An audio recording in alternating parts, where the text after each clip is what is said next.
Compensation and benefit administration is that aspect of human resource management which ensures that employees get rewarded for their contribution to organizational success. In other words, employees bring their competencies, their skills, and their know-how to help an organization strive to become more successful or attain its objectives. So in return for all these efforts, there is the need for the organization to also give them some reward for the energy that they have expended. And so compensation and benefit administration is the aspect of human resource management which manages this reward, the reward of employees in an organization. By the end of the lecture, since this is level 100 and an introductory lecture for that matter, we wouldn't be delving deeper into it. So there are some key concepts and issues that we expect you to know at this level so that when you go to the higher ones, then we will delve deeper into the nitty-gritties of CBA, particularly those that will be doing management, HRM, so on and so forth. So essentially, we will be learning some definitions of what compensation is, what benefits are. Then we will also look at a typical example of a total reward system, the components that goes into it. We will also learn about the benefits of having a fair compensation and benefits system in an organization. Then we will transition onto how wage or compensation is determined in an organization. What are the sort of considerations which are factored when we want to determine, let's say, to pay a security man 2,000 cedis and a teacher 3,000 cedis? What are the sort of considerations? We will look at a typical example and use the Hayes system to illustrate how compensable factors can be used to determine wage. Then we'll also learn about essentials of a sound wage or salary administration. So if we are comparing the salary administration of multiple companies, on what basis will we say one is sound or better than the other? We also consider them. So what then is compensation? There are a lot of misconceptions about what compensation constitutes. Most often than not, when we talk about the concept of compensation, what comes into the mind of people is maybe you are working in an organization and you got injured.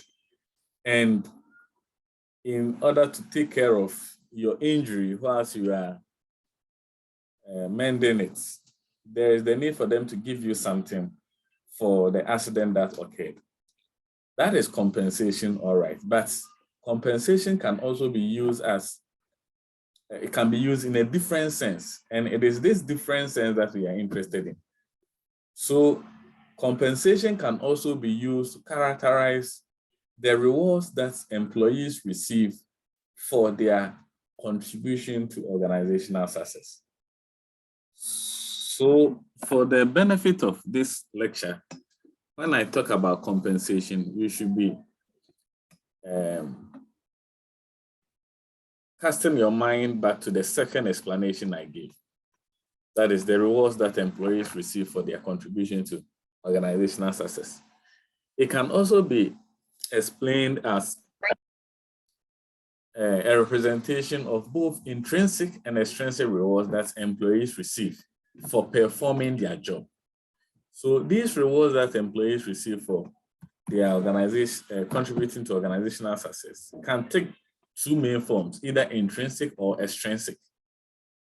So any attempt that is used to represent these two forms of rewards for employees' job performance, then we are talking about what? Compensation. Now, in addition to compensation, total reward management or any total reward system also requires that employees get some form of additional gains, or if you like, advantages for being part of the organization and being loyal to work assiduously towards the attainment of their strategic imperatives. And these advantages or profit that they gain are what we call benefits. So benefits are essentially the advantages or profits that are gained from doing something. Usually it has to do with job performance. So by virtue of working for, let's say, Ghana Health Service, every month you receive compensation in a form of wages or salary. So in Ghana Health Services tend to be salary. And in addition to the salary that you are receiving, you also get some form of benefits, such as maybe canteen, cafeteria or canteen services. It could also take the form of the monthly SNIT contribution that they do for you as an employee for Ghana Health Service. It could also take the form of other forms of gratuity that they pay on your behalf. So all those things can form part and parcel of your compensation. It may even take the form of an allowance that you are being given for your rent. That is, if the level that you occupy demands that you take such allowance. It may be about car allowance and so on and so forth. So all those things together as part of your benefits help us to get a better appreciation of your total reward system. So what then is administration? Administration, like we learned last semester, is essentially the management of the affairs of a business, an organization, or an institution. So if you put these three together and you try to explain what compensation and benefit entails, we can therefore conclude that it is about the management of the extrinsic and intrinsic rewards of employees for their services rendered in an organization, which is quite straightforward. So let's look at the intrinsic and extrinsic reward system that I mentioned as part of explaining the compensation. So intrinsic rewards are basically those reward systems that tend to give personal satisfaction to an individual. And ideally, they are found in the job that you are doing. So typical examples include personal achievements, the degree to which you are able to achieve something which is substantial in the course of your performance.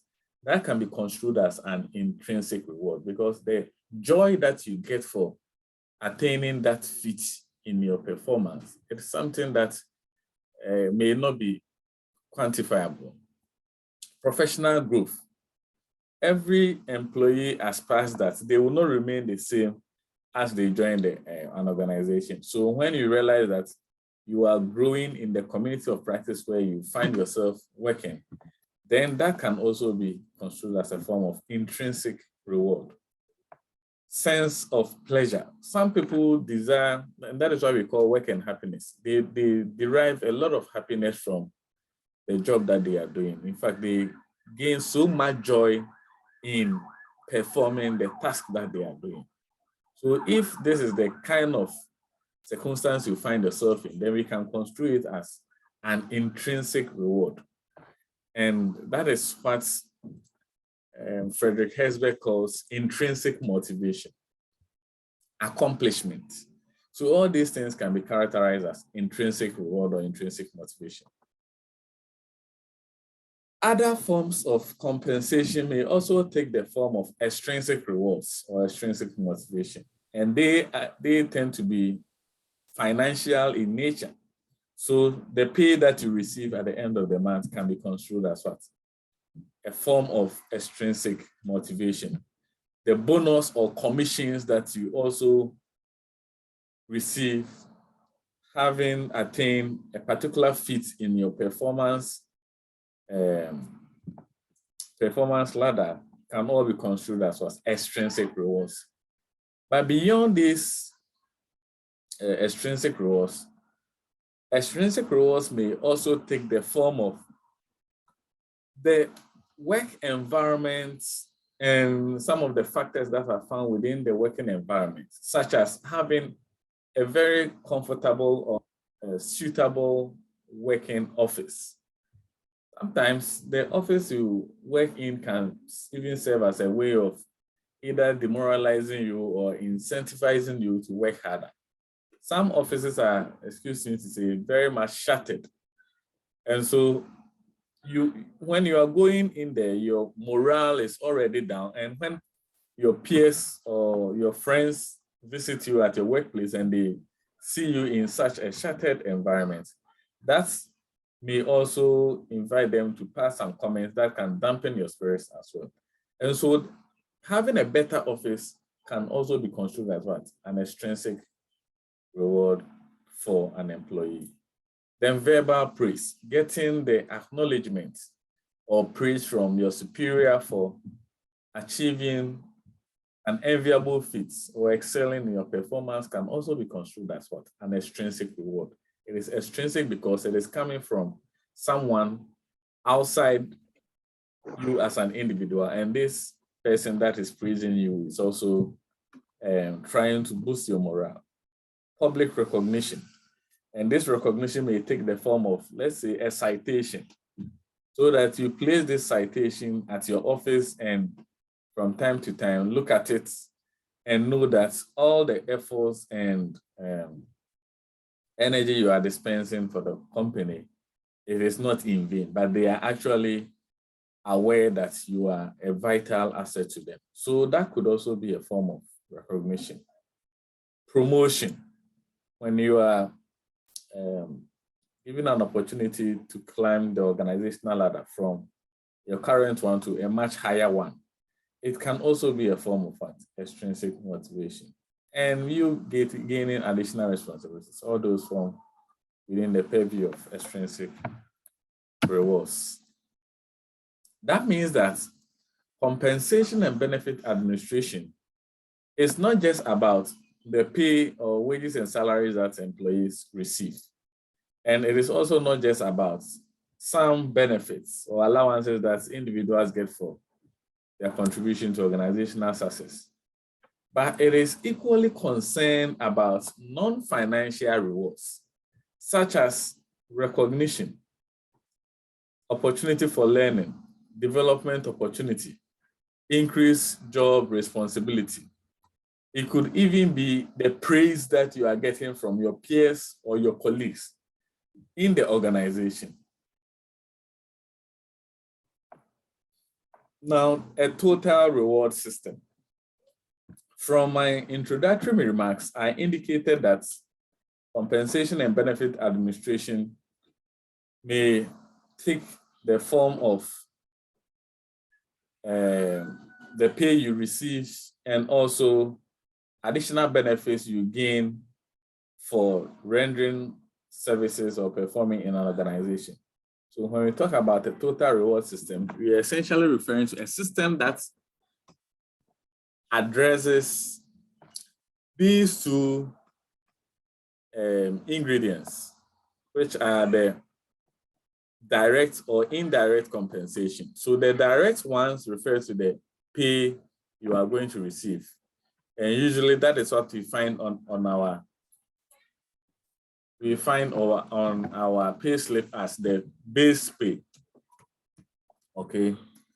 Now, in addition to the direct compensation, the other aspect of total reward system is what we call the indirect compensation, which include the benefits. So the benefits that we gain for being loyal and working hard for the company to achieve its objectives. So let's look at some of the benefits. A number of strategies can be used to categorize these benefits, but from the analysis we are, can you see my screen? Yes, sir. So from the picture I have on my screen, benefits can be categorized into several levels, but the one I have here is being categorized into 3. And it doesn't mean that as an employee of an organization, you are expected to gain all these things, all these benefits. Sometimes it depends on the level where you occupy, and it may also depend on how long you've been in the company. So typically we have protection programs, which include medical insurance, life insurance or life assurance, disability income, which you must be maybe a disabled person before you can get some of these benefits, something about your pension, social security, and so on and so forth. Then there can also be some form of arrangements to cater for the time that you are not readily available to work for the company. Having worked for a number of years, you may still be qualified to attain some of these benefits, which include payment during vacations, holidays. So the holidays ones, it tends to be statutory. So even if you don't work on a holiday and you receive salary at the end of the month, it will still be captured that because of that statutory arrangement, you have to still be paid for that particular day. And when you're also sick, jury duty. Jury duty, it's not quite common in Ghana, so it's very common in the developed world. So what it means is that as an employee, your knowledge may be sought by the court system to bring adjudication to a case. So if they are someone is on trial and they think the knowledge that you have in your profession is something that they can tap into, they can invite you to be part of the juries that will be determining the fate of the case, to tell the judge whether, from what you are hearing and also based on your experience, you think the person is telling the truth or the person is telling lies based on the inconsistencies that are in their story. So once you are invited to go and help the states in this capacity, as in jury duty, there should be provisions for you.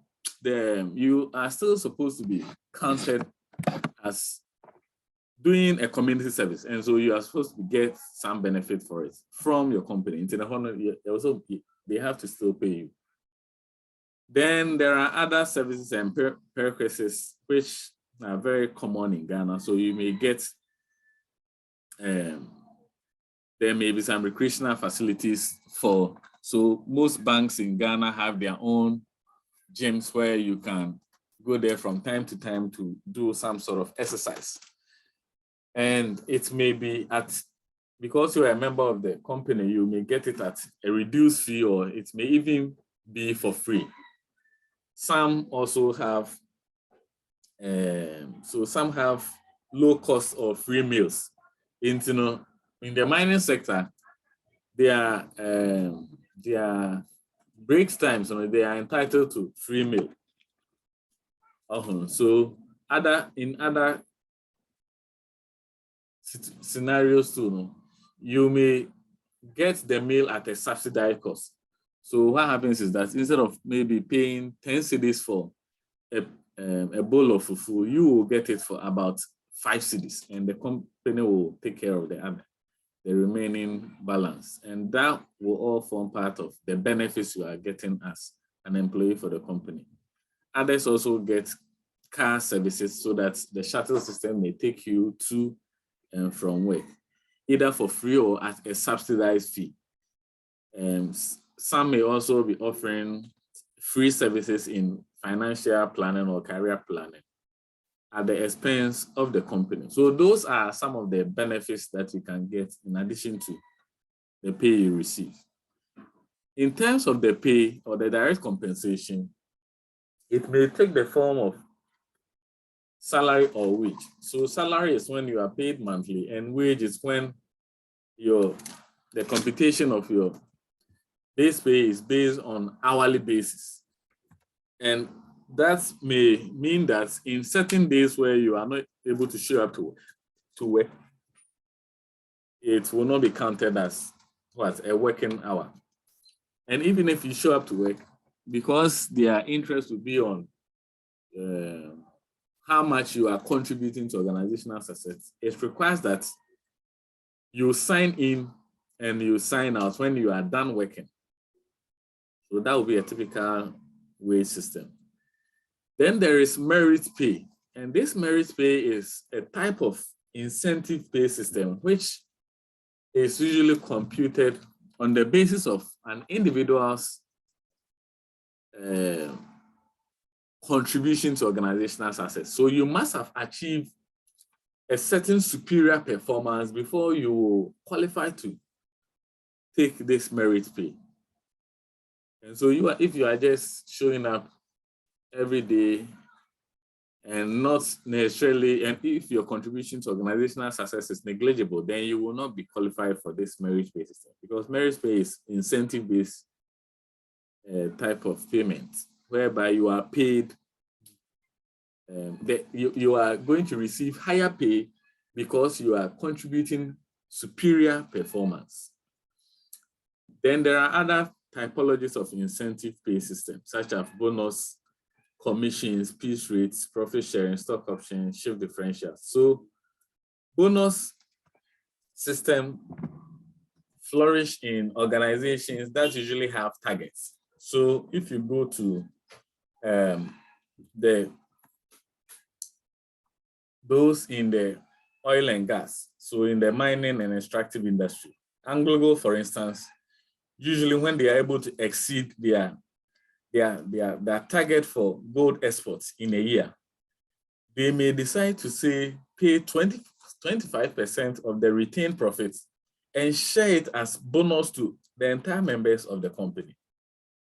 Okay, so that will be a bonus system, which means that you must achieve superior feats or performance before you can ask for these bonuses. But if the nature of your job performance is such that the target cannot be quantified as having been exceeded, then it will be difficult for you to even go in and ask for these bonuses.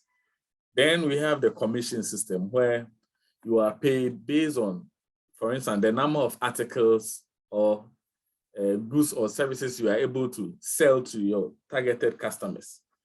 So, you know, someone working in a filling station, for instance, if you say the person is on a commission pay system, it means that the more you sell the fuel, then the more you also earn, because you may be paid 1% of every sale that you make. Okay. Then we also have other ones such as deferred pay, such as savings plan, stock options, or annuity. Okay. All right. But at this level, you should be more interested in the direct and the indirect. The direct ones are the pay that you are going to receive, whereas the indirect ones are the benefits. And these are some of the examples of the benefits. So why is it important for every organization to have a fair compensation and benefit system in place? In other words, if the payment system in an organization is based on the whims and caprices of the manager or the superiors over there, how is it going to address the needs and well-being of employees? So this can be approached using a motivational theory that we call equity theory. The equity theory was propounded by Glenn Adams. So most often than not, equity theory is also known as Adams equity theory. And the reason why we usually attach the name to the theory is that it is supposed to help you to connect who propounded the theory. So what are the core arguments of the equity theory? According to the Adams equity theory, every individual, so every employee, irrespective of your position in the organization, is motivated by a sense of fairness in the rewards that they receive in their interaction with the company. So which means that at any point in time, we are trying to evaluate whether we are being fairly treated. And how do we arrive at this conclusion that we are being fairly or unfairly treated? So our sense of fairness is as a result of the social comparisons that we engage in. And when we say social comparisons, it means that we most often than not compare our inputs and outcomes with other people's inputs and outcomes. So what are these inputs and outcomes? The inputs of an employee refers to the efforts, the hard work they bring on board to achieve in the course of performing their task.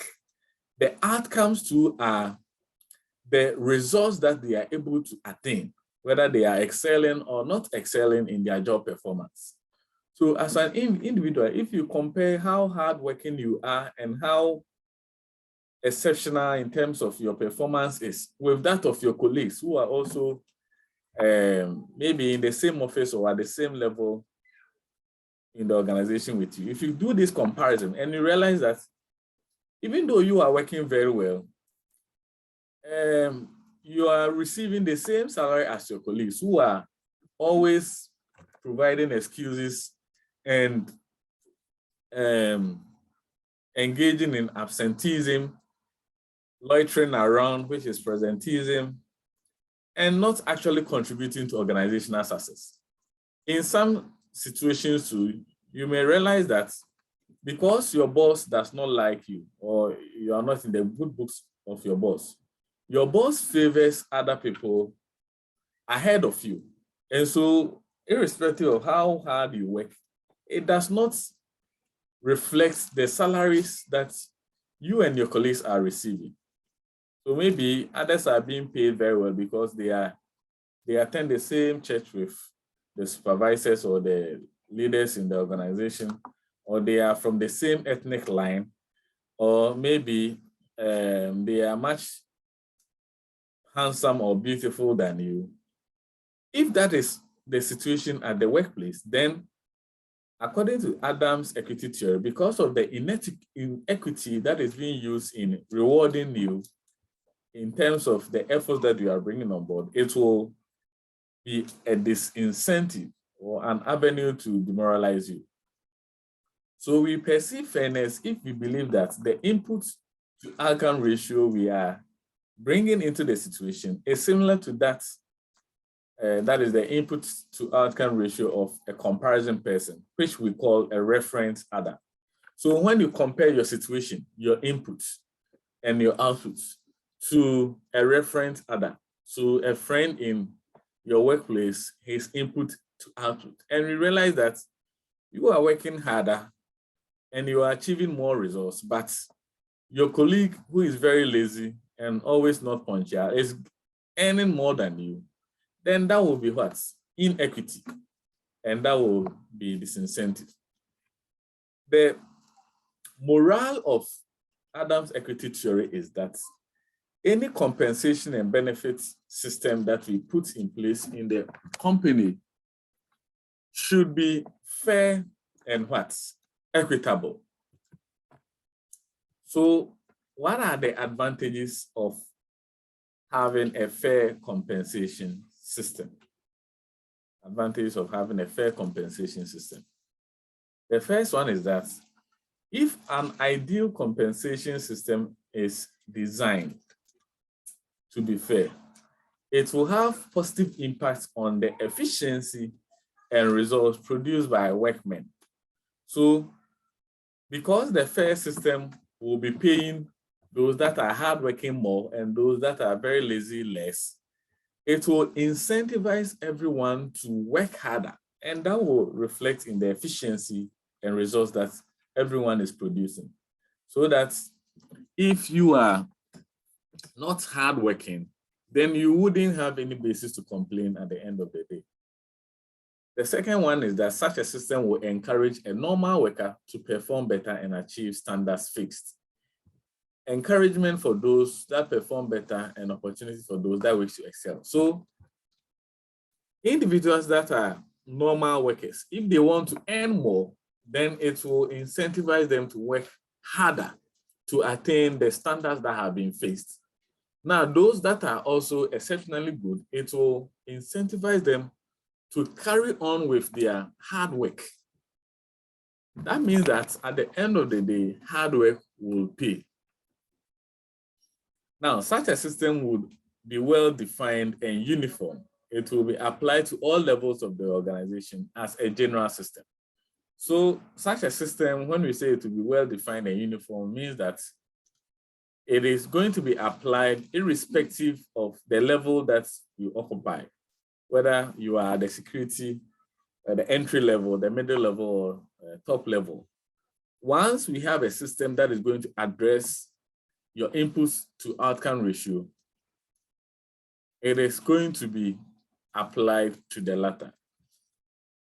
The system would also be simple and flexible so that every worker or recipient will be able to compute his own compensation receivable. So when we say it is flexible and simple, it means that the procedure that is used to arrive at how much you earn at the end of the month will be straight to the point. It will be understandable, so that if you feel you are being cheated or you are being underpaid, you can do your own computations and go to those that matter to challenge the system for them to do the right thing. It will not be done at the discretion of just a few people in the organization. Such a system will also be easy to implement so that it will not penalize the worker for reasons beyond their control and would not result in exploitation of the worker. So that is why it also makes provision for benefits to be introduced in circumstances which may be beyond the powers or control of the employee in question. So if it is a statutory holiday and no one is expected to work, then you cannot fault the person for not working during that day. In the same vein, if it is also under the reason that the person is sick, then the person will be entitled to what? Some form of leave during those sick periods. So all these benefits can be thrown in there to supplement the inadequacies of the employee. The system will also raise the morale, efficiency, and cooperation among workers, which is like the second point I explained earlier on. And the system being fair and just will be a source of satisfaction to the worker, because you will know that at the end of the day, the system is going to be kind to you if you work harder, and it is going to be unkind to you if you loaf around. So if you're a hardworking person and you think the system is rewarding you for your efforts, then it will serve as a source of what? Satisfaction. As opposed to a situation where your efforts are not being recognized and your efforts is not reflecting the amount that you are receiving. That will mean that you will not be what? Satisfied. And under such circumstances, anytime you get a better offer elsewhere, because of your low level of satisfaction, you are likely to resign and join the competing organization. So such a system will also help management to comply with various labor acts. So some of the clauses in the Labor Act stipulates that employees, when they turn in an excuse report that they are not feeling well, you are still supposed to pay them. Statutory days, you are still supposed to pay them. On the basis of some form of injury, you are supposed to compensate them for it. When they work for some time and they are due for leave, you are supposed to acknowledge it and still pay them. So by adhering to all these clauses in the Labor Act, it will help management to avoid possible lawsuits. The system will also embody in itself the principle of equal work, equal wages. So this simply means that if two or more people are doing the same job or they are performing equal work, then we expect them to receive what? Equal pay. The variations in their pay should be based on the fact that maybe one is producing higher output than the other. Another one is having some credentials which is superior to that of the remaining ones. Then we will understand where the disparity is coming from. Other than that, two or more people doing the same job at the same status or level are expected to receive the same pay, irrespective of their gender, religiosity, ethnicity, and sexual orientation. So we are now going to consider how the total reward system is determined, the process of wage determination. The process of determining wage of an employee is determined by what we call job evaluation. So we use job evaluation to determine the wage of employees in an organization. So what then is job evaluation? It is essentially the systematic way of determining the relative value or worth of a job in relation to other jobs in the organization. The systematic way of determining or ascertaining the relative worth of a job in relation to other jobs in the organization. How do we ascertain the relative worth of a job in an organization?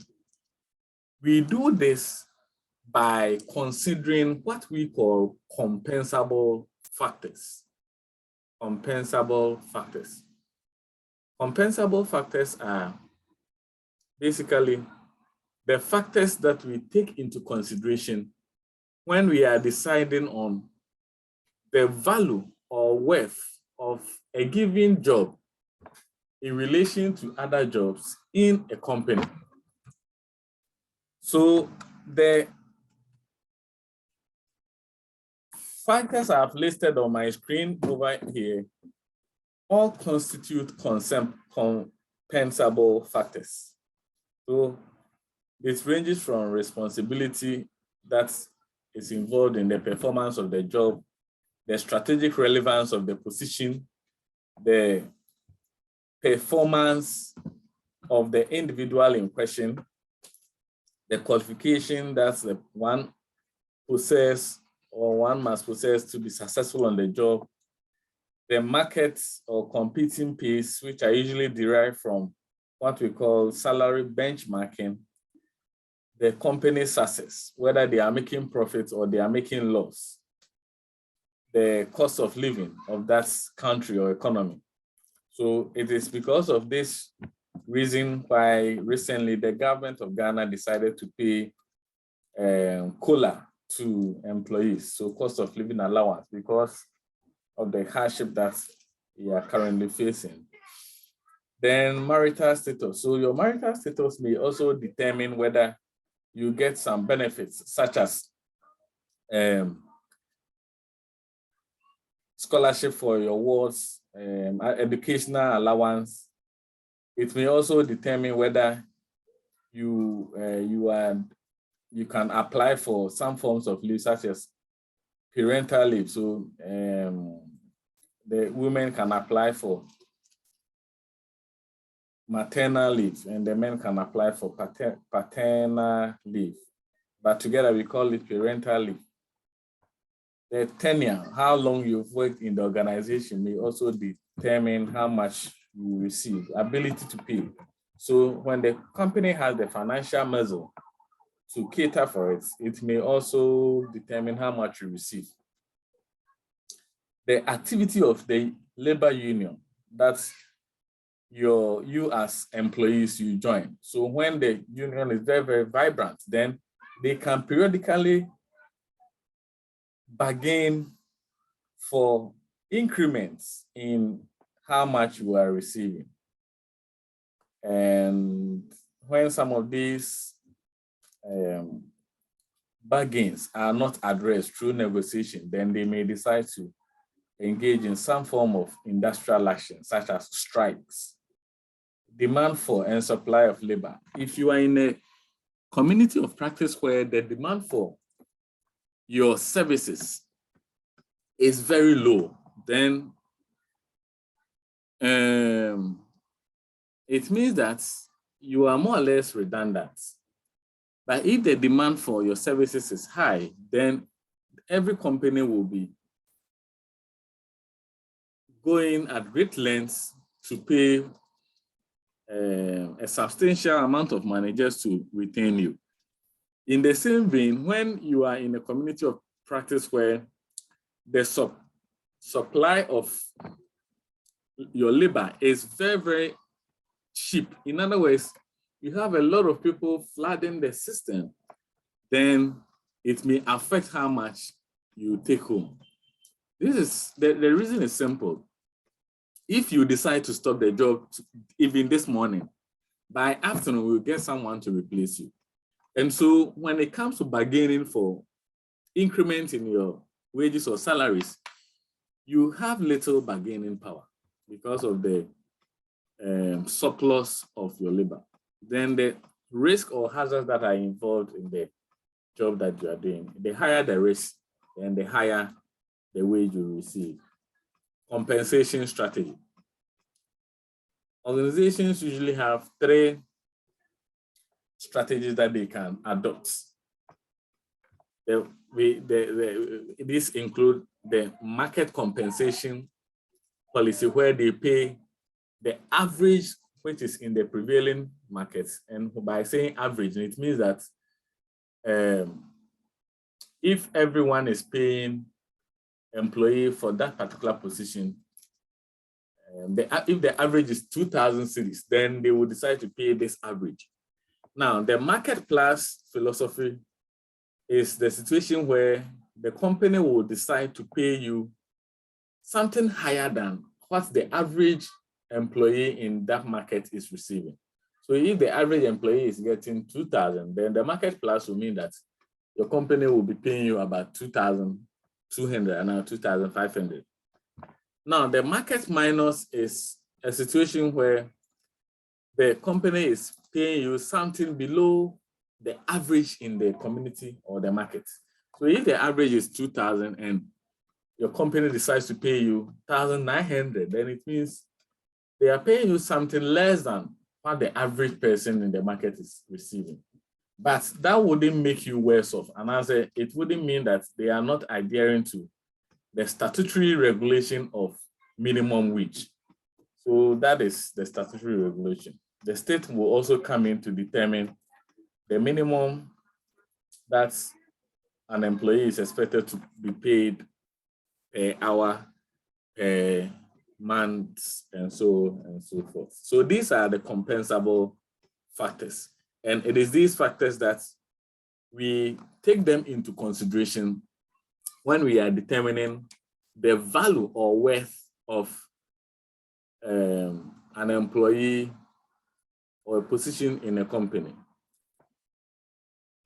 At this level, I am going to introduce you to just one approach that can be used in determining wage in an organization. So the one that I'm going to introduce you to is what we call the Hay system. The Hay system. Beyond the Hay system, there is also what we call the points method, the ranking method, and so on and so forth. So there is a point method, the ranking method. You can, in fact, there is also what we call the grading method. You can read a little bit about those ones, but let's focus on these ones to pick some salient points for the level. So what is the Hay system?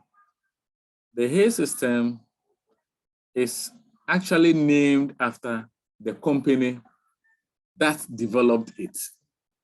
So it is more or less like saying the GCTU system, and I say the Ghana system, the Bank of Ghana system, the Zenith Bank system, and so on and so forth. So the Hay system is actually a proprietary job evaluating method, which is named after the company, the Hay Group.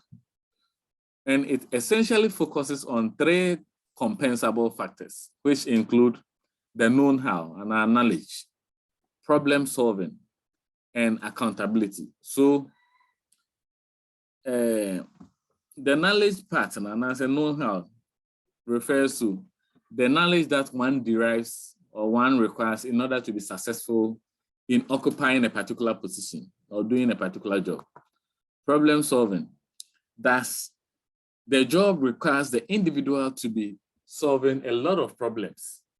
The higher it requires problem solving skills, then the higher it will give you more points.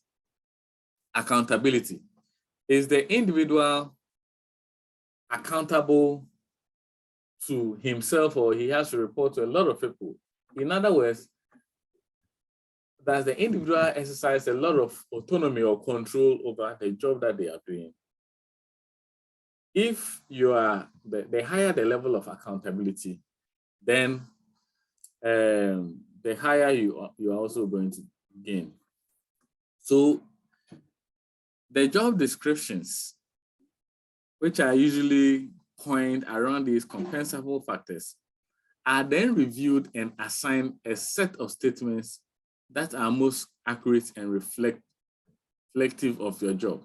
So if we are deriving statements from these compensable factors for a security man, the contents of the statement will be different from, let's say, a teacher, and it will also be different from a driver, because all these jobs are performed differently.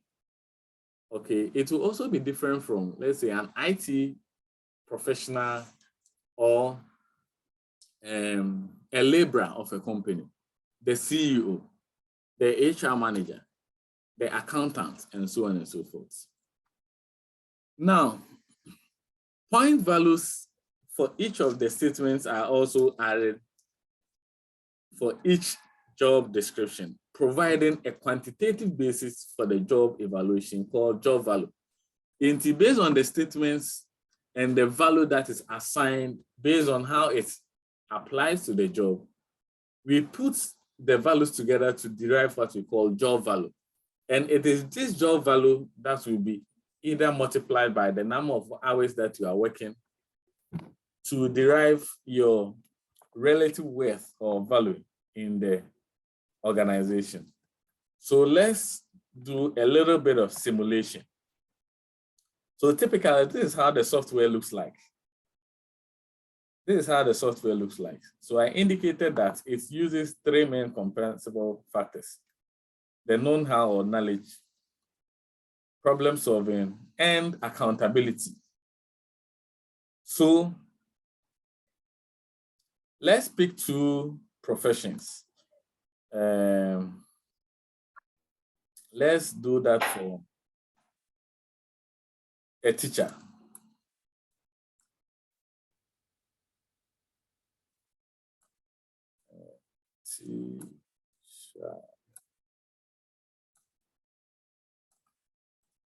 My pen is not.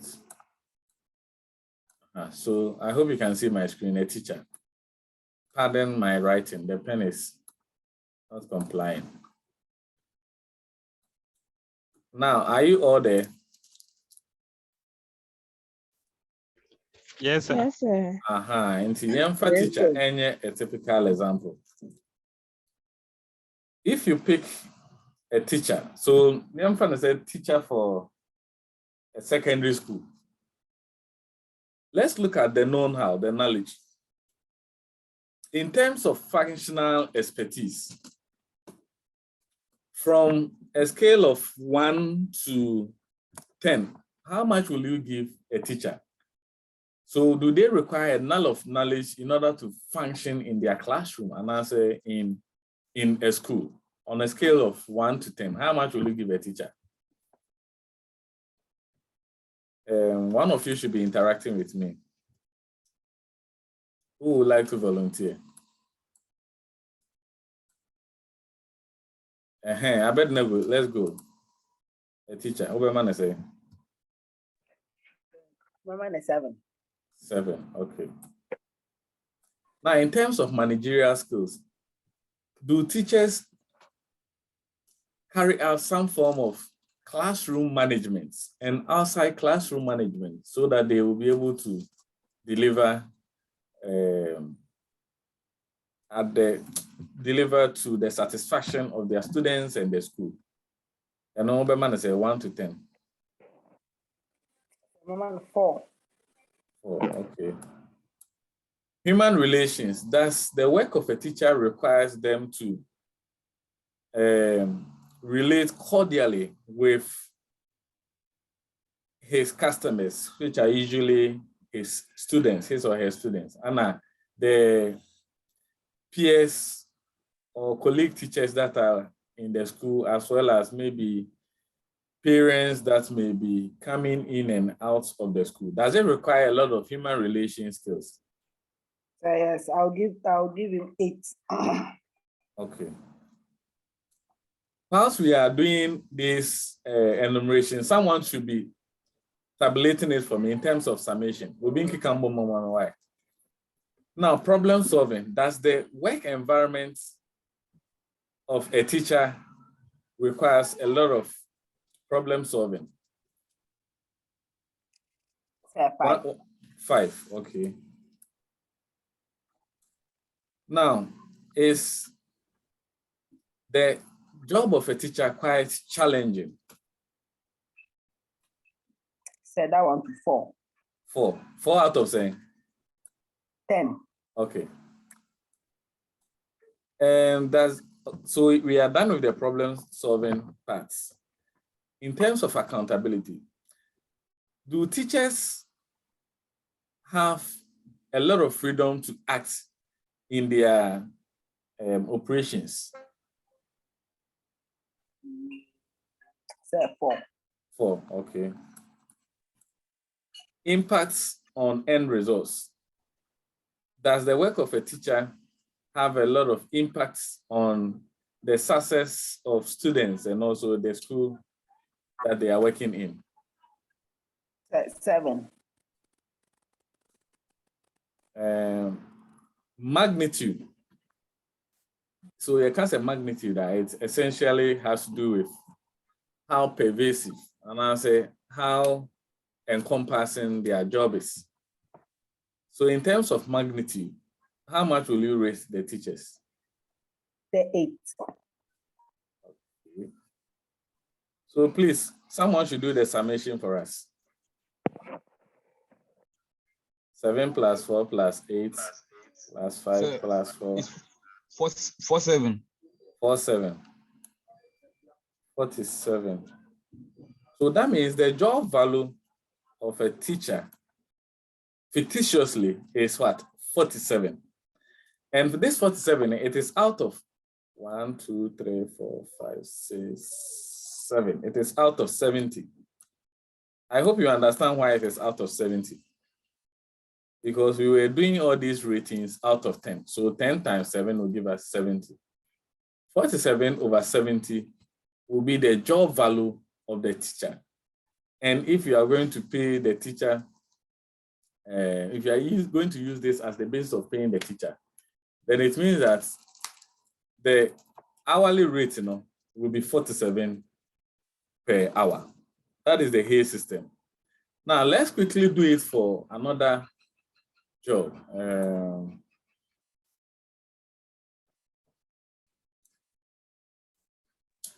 So let's say, can you think of any other?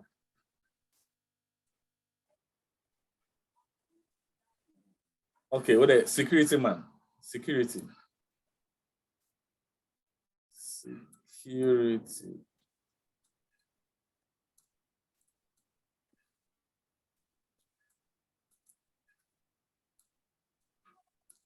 So because we were talking about a teacher in a school, the security man of the same school, so that we will be able to compare the two. In the Abednego, are you there? Sir, please, yes. So in terms of functional, the non-health, functional expertise of the security, how much will you give him? Sir, 4. Okay. Managerial skills.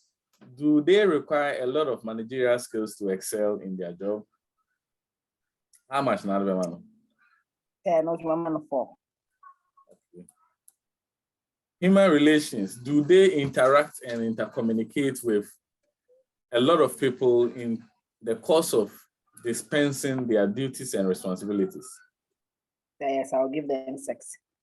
6. I wish I can include teachers maybe. So then maybe they are total line by line. I compare, but let's go on. Environment. Do they work in an environment that requires a lot of problem solving? So I'll give them 5. Okay. Challenges. Do they confront a lot of challenges in their dispensation? At the school. Yeah, in the school. So I'll give them 5. 5. Okay. Freedom to act. Do they have a lot of freedom to operate? Sir, 4. Okay. Impact on end results. Does the work of the security man impact so much on the success or failure of the students and also the school as an entity? Sir, 6. 6. Then magnitude. Is their work very much enormous? So I'll give them 4. 4. Obinki Kambo Mumami fast.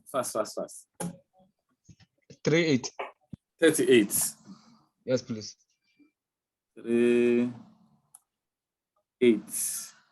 Teachers, no 47. Is it 47? Yes. 47. 47. Okay. So at least there is some variation. All right. Fictitiously, no. This is how you can use to the Hay systems approach to determine the relative value of a given job. And it's actually a software. So when you sit as a team and decide on how much you are going to give to each of these parameters, then you plug it into the system, then it will generate the job value for you. Now I use it as a basis to do the computations.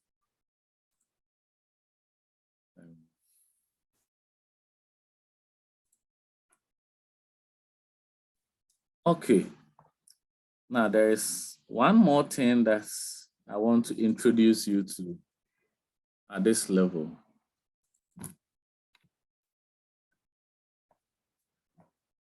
Okay, let's finish with the elements or ingredients of a good wage plan. Then we'll go to the last thing I was going to speak about. So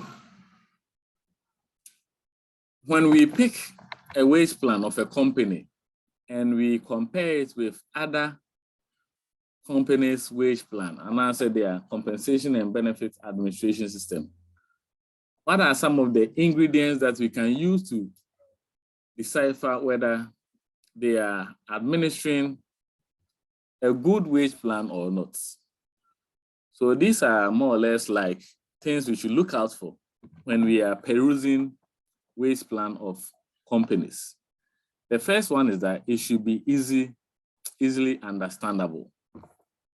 So when you pick their wage plan and you are trying to analyze it, it shouldn't have a lot of jargons and terminologies that may be difficult to decipher, but it should be understandable to everyone that has a key stake in the well-being of the company.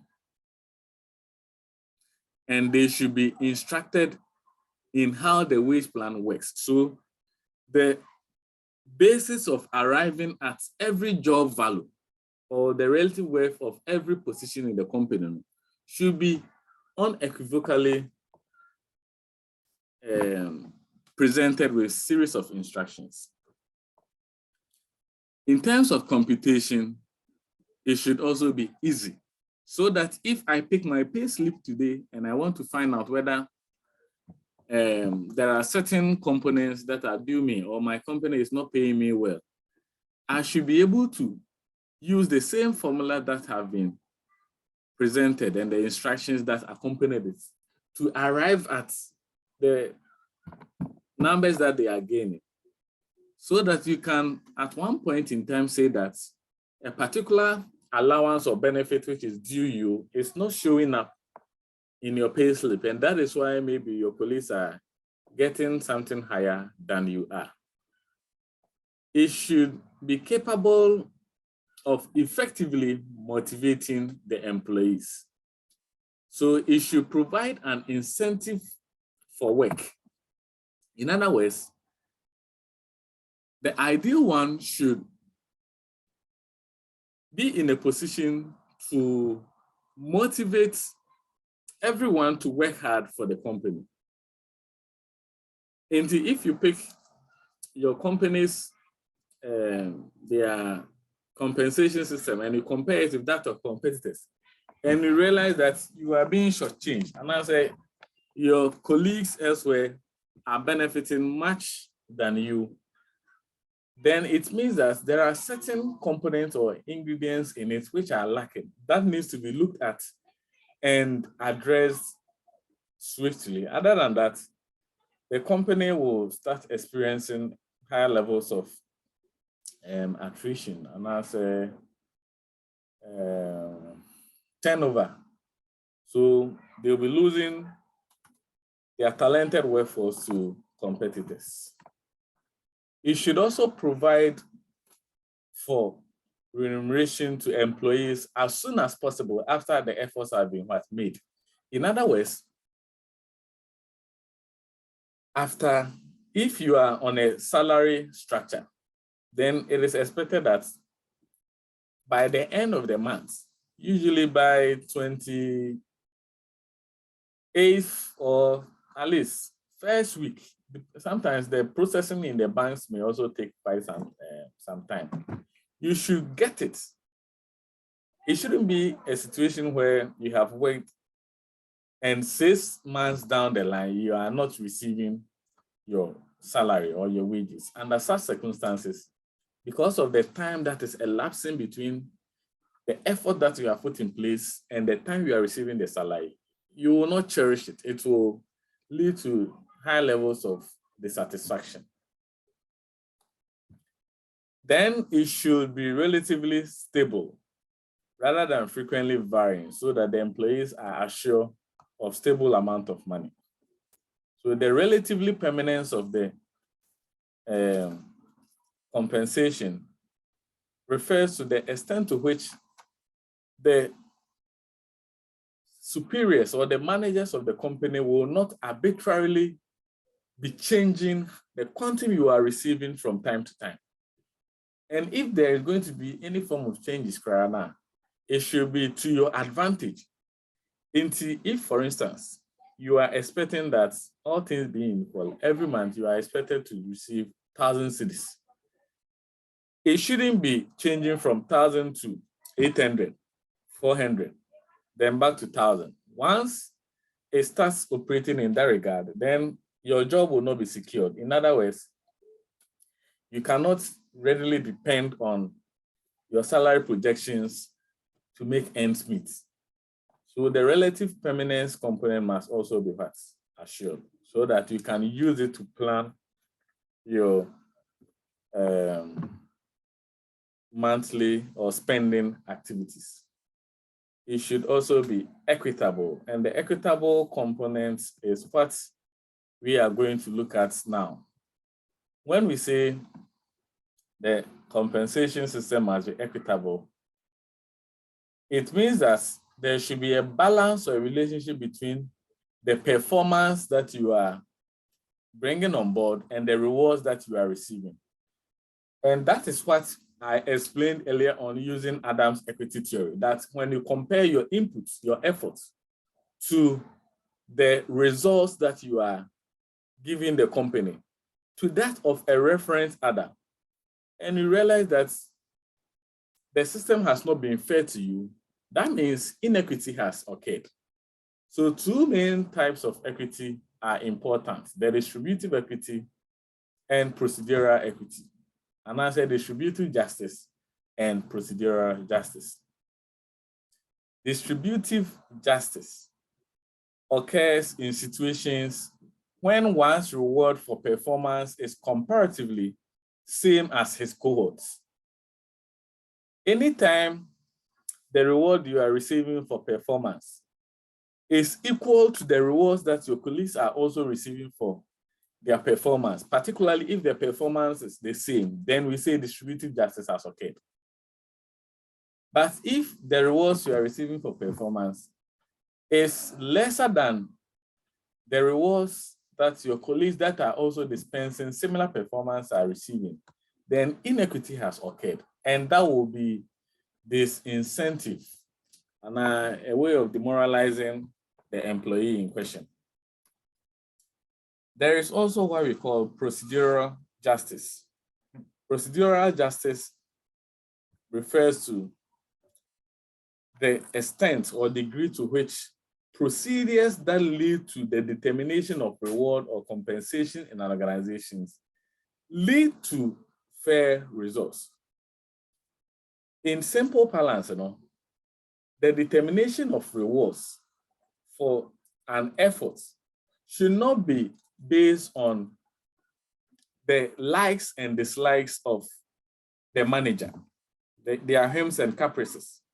So if you are a friend that they like, or you attend the same church, you are from the same ethnic group, and I say you are very beautiful or handsome, that shouldn't be the basis. There should be a laid down procedure which are derived from the compensable factors, and taking your efforts as well as your compensable factors into consideration.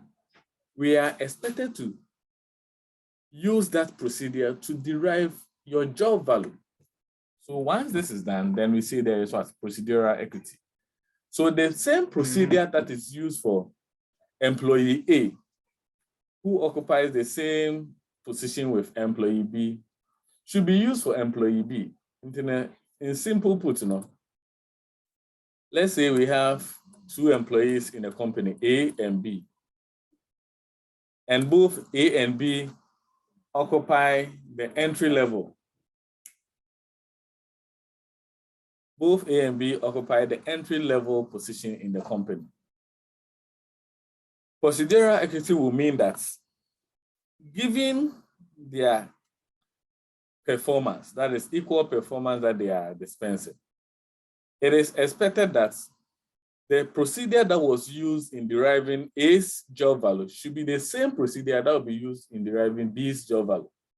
So if A and B are at the entry level and we are using the Hayes system, then using the Hayes system for A, we expect to use the same Hayes system for employee B. We don't expect to be using, let's say, the point system for employee B. Once that happens, then procedural inequity has occurred. So once we use the same procedure to derive the job value of employees, then procedural equity has occurred. So let's quickly look at what I have on my screen. So on my screen, I have two main employees working in an organization, employee A and employee B. Now, the reward of both employee A and B can be seen on the y-axis. So look at this part of the Cartesian plane. Once you actual reward. So if you are receiving higher reward, then it means that your reward will be going up. Now, the performance or inputs of the employees are also found here on the y-axis of the Cartesian plane. So the higher, the more you dispense an excellent performance, then it gets closer to this side.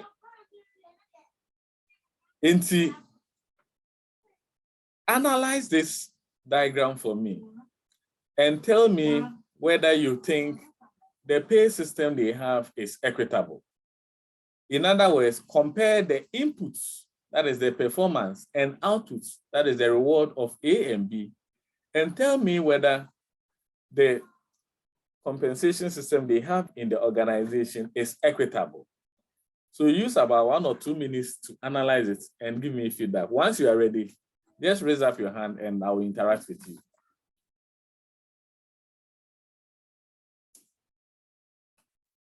Hey, I bet no say, take your time and analyze it. Let's give others about a minute and let's all follow suit. Other than that, the moment you start speaking, they will all be gravitating towards your answer and they will be throwing away the opinions that they are holding.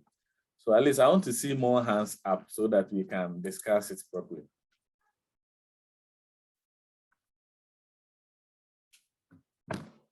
Now, when the time is up, I will unmute and interact with you.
So anyone who is ready now can raise up the hand for us to interact.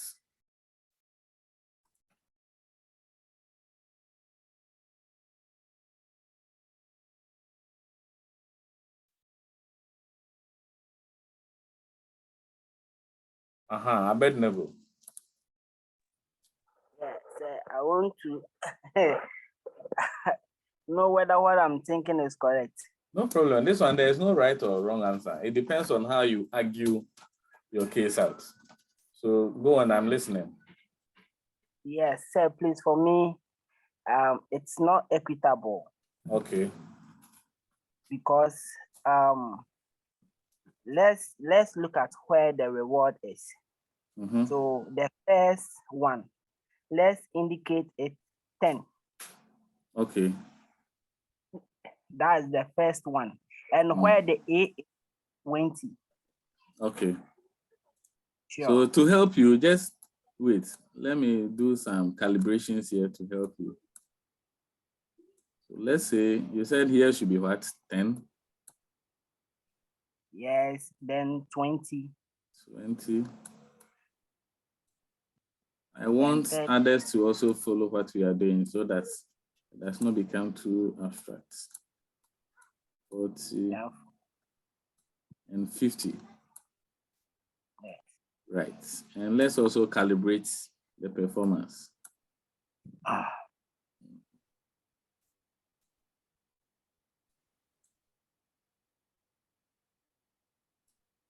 Okay. So and also so the infant is 10,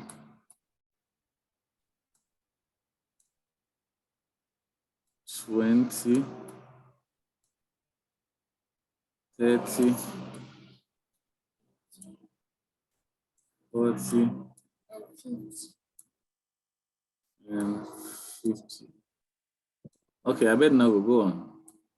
Yes. So from what I read from the diagram, Mhm. you see when somebody's performance is at 10, it means that his reward is at 50. His reward is the 50. Yes. And when somebody's performance is at 50, his reward is 10, Mhm. which should be the other way around. That Okay. the more you perform, the more your reward goes up. Okay. Yes. Okay. Thank you very much. Which means that if we implement such a system in an organization, then it will suffice to say that it is more rewarding not to perform hard.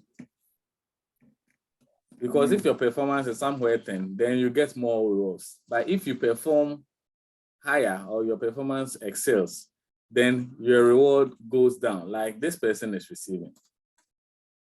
Okay, thank you very much. Any other opinion?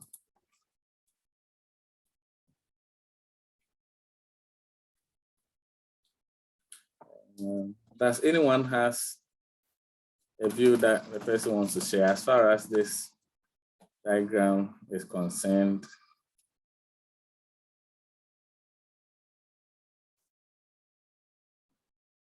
In Tinkawe answer, how are you going to explain it? Emmanuel Edua. Hello, Emmanuel, on mute. Sure. Hi, Emmanuel, what do you think?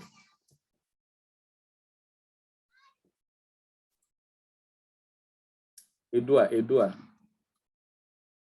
Yes, sir. So what do you think about the figure we have on the screen? Is it a fair system that they are running in the company? No, sir. Why do you think so?